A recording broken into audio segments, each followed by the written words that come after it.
Okay, some years ago, I made a bag, net bag, that's pretty easy to make. Doesn't require any special knots or anything like that, special tools. And you just you can add a drawstring to it, and that's to open and close the bag. It's pretty wide depending on the frame that you use. Really easy to kind of construct this. And this one actually, I've added a finger woven strap to it to be able to be slung over the shoulder. And this is what we're going to create here. This only took about an hour of work.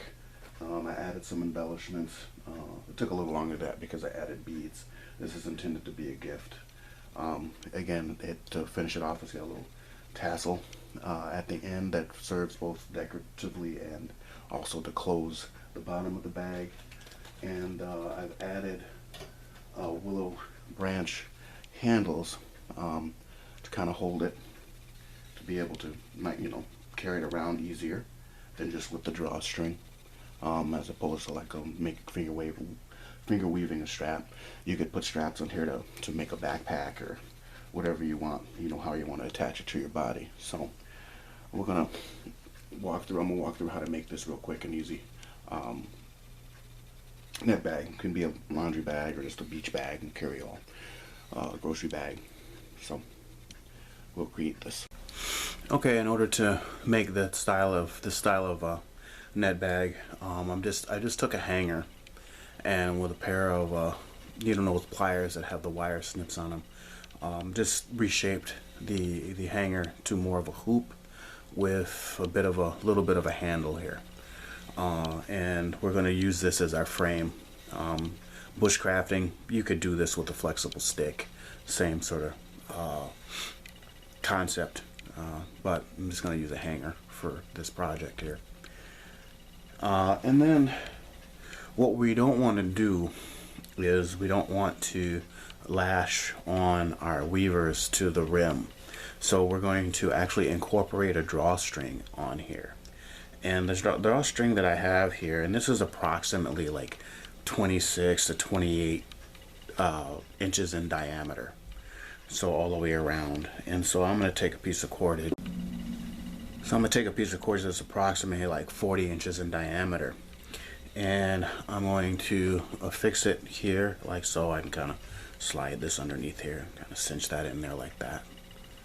And then all I'm going to do is around the hoop portion is wrap this, and I want 20 wraps. Okay, so I'm just wrap this around.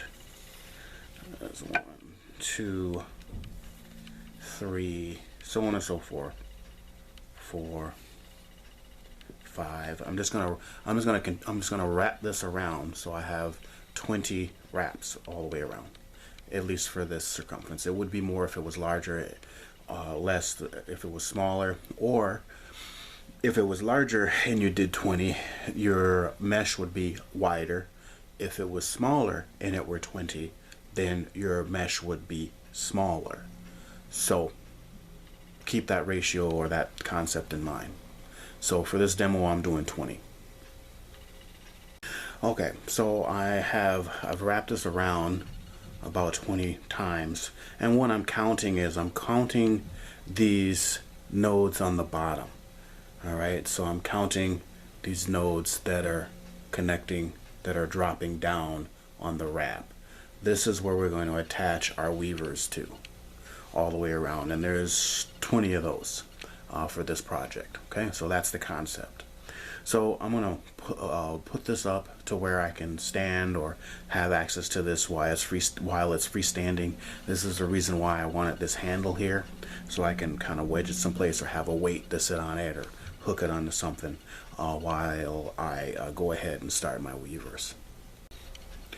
Okay, so our weavers, I'm going to use this jute cordage. Again, it can be any natural fibers that you want, well, within reason, obviously. Because if it's too stretchy, it'll be bigger than what you want it to, etc., etc. So be mindful of the properties of the cordage that you're going to use.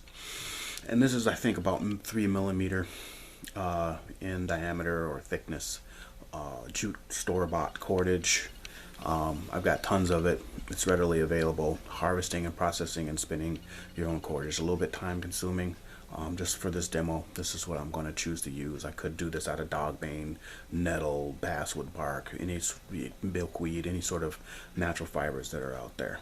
Even lashings from the inner bark of elm, an elm tree, slippery elm. So right now I'm gonna use jute. Anyways, the length that I'm gonna go with for this project is double my arm span length. So I'm gonna go across my chest, and I'm gonna do it twice, and then I'm going to split it in half, all right, and create a bite or a bend, so like this. Okay, so I'm gonna need 20 of these, so 20 strands that are twice my arm span length, and I'm about 5'8", 5'8 and a half, so about 10 feet, 10 and some change.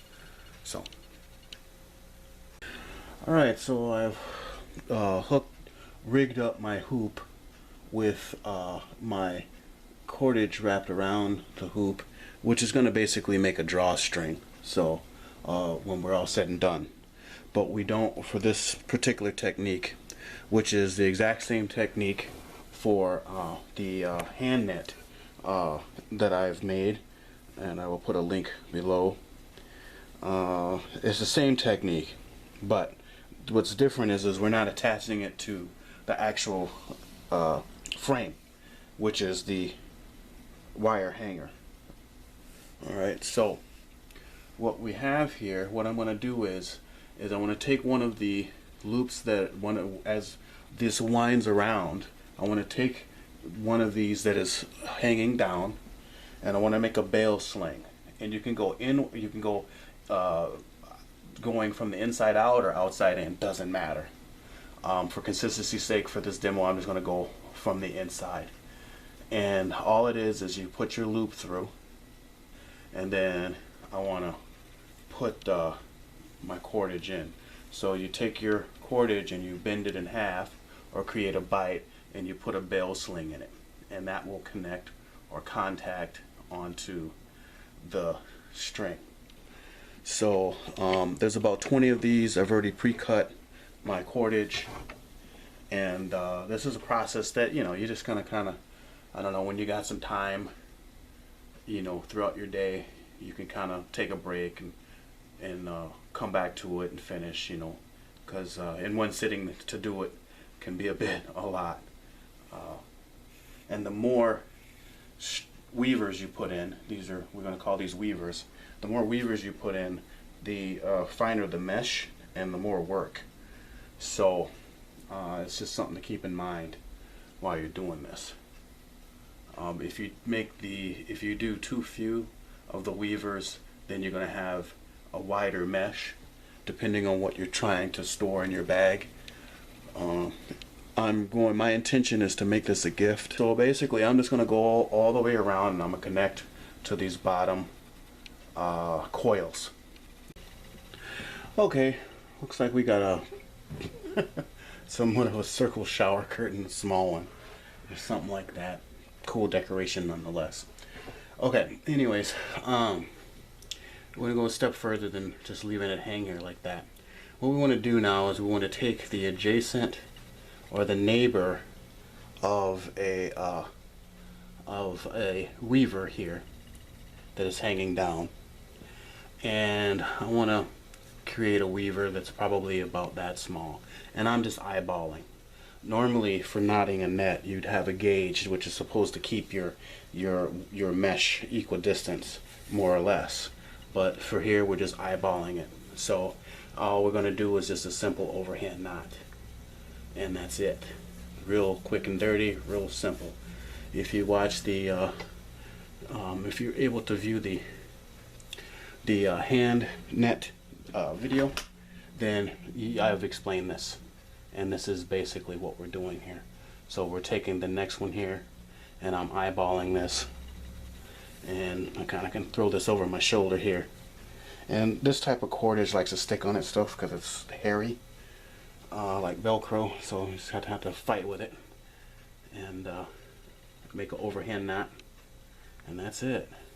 So I'm gonna go all the way around, and kind of eyeball and do a first row all the way around, and then we'll continue on from there.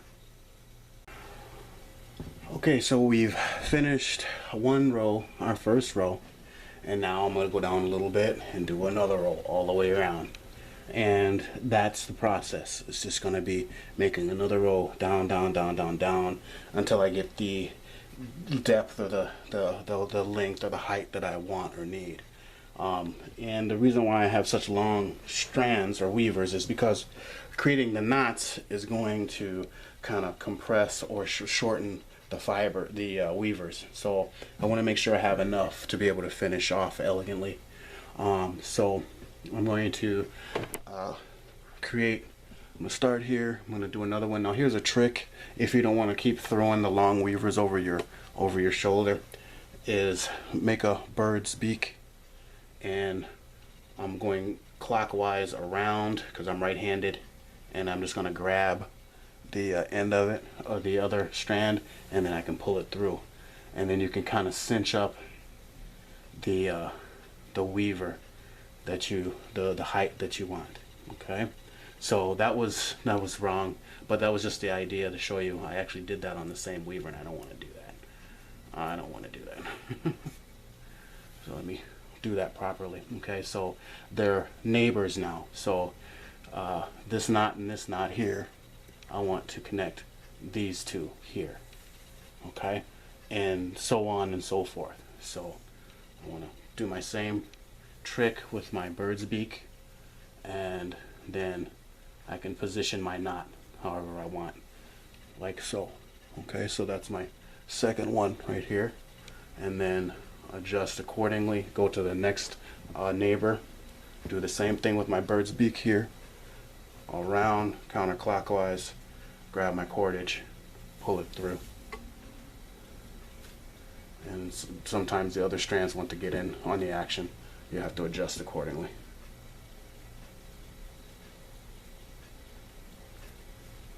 You can adjust your knot so that it's the same distance. Okay, this neighbor here will be the same way.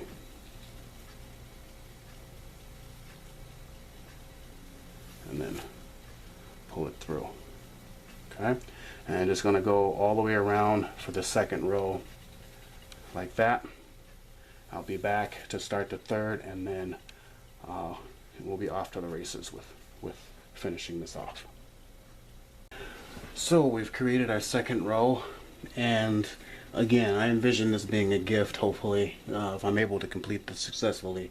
So I'm adding some little wooden beads here. You can embellish it however you want to, or not. So don't let this be a distraction. I'm just going to add those as we go. I'm inserting them before I make my knots. So again, lastly, you're going to take the adjacent one that we're working on the number on the third row now. So first one here, second one, then the next one. Okay, so again, I'm gonna make my bird's beak. I'm gonna go counterclockwise, grab the strand through the hole, pull it through. So basically the bird's gonna go around the tree, go in the hole and grab the worm, pull it out. Okay, so again, I grab the neighboring strand, bird's gonna go around the tree, into the hole, pull the worm out. So there we go, little pneumatic device there. And I'm just going to continue this all the way around to create our third row.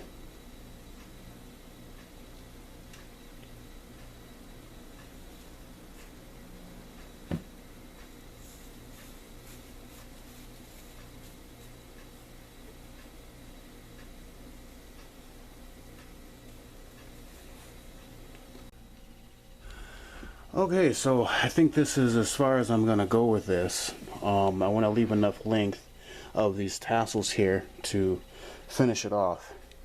And to make a tassel, it's real easy to finish this this type of rustic net bag, this style of it. So that's why I say it's quick and dirty, quick and easy. Basically took, I don't know, again, maybe about an hour. And that's outside of explanations, and if I didn't have to thread these beads on here, it'd have been quicker. So Okay, so here it is, the finished piece here. Just tied a knot with the finished tassels. Again, we don't have to do that. We could have done some common whipping, some lashes around to tie those off. It makes a nice little fashion statement, I guess. And we have our drawstring incorporated because we already had wrapped the strings that we attached our weavers to, the drawstring that we attached our weavers through, around the frame. So once we release this from the frame, then this will be pretty much done. You just have a drawstring bag and it'll work just fine that way. I'm going to add some handles to it so that it be even cooler, air quotes, but for the most part, here it is. It's all done.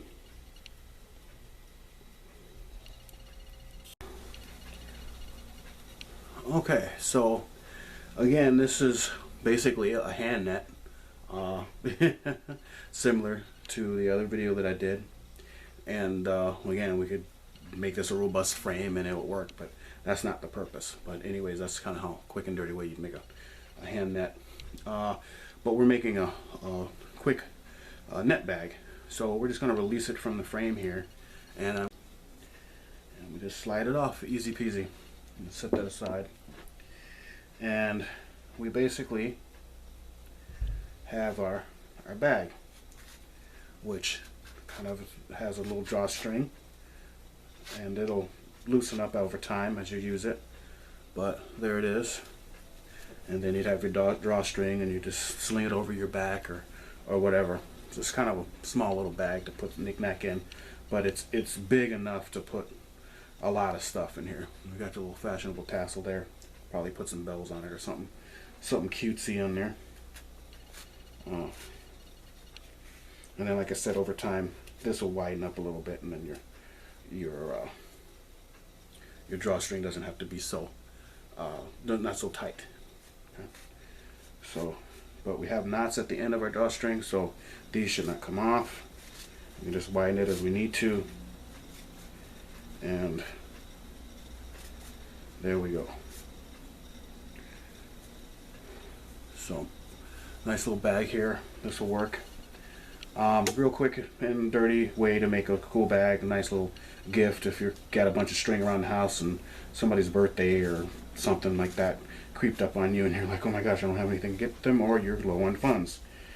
You can make something like this, and it's useful. It'll be a dirty laundry bag. Hold onions, watermelon, take it to the grocery store, put stuff in. So however you want to use it. I'm going to go a step further with this. So I'm going to go ahead and I'm going to add, not only do we have our drawstring, but I'm going to go and add handles to it. So I'm going to add handles to the side, so that'll even make it even cooler. So I'll be able to cinch this up and tie it so it's secure, and then she'll be able to have a little nifty little handle to hold on, to carry it with her, or to hook on something. So that's going to be the next step, and I'll walk right through that very quickly on how I'm going to do that, and we'll be done.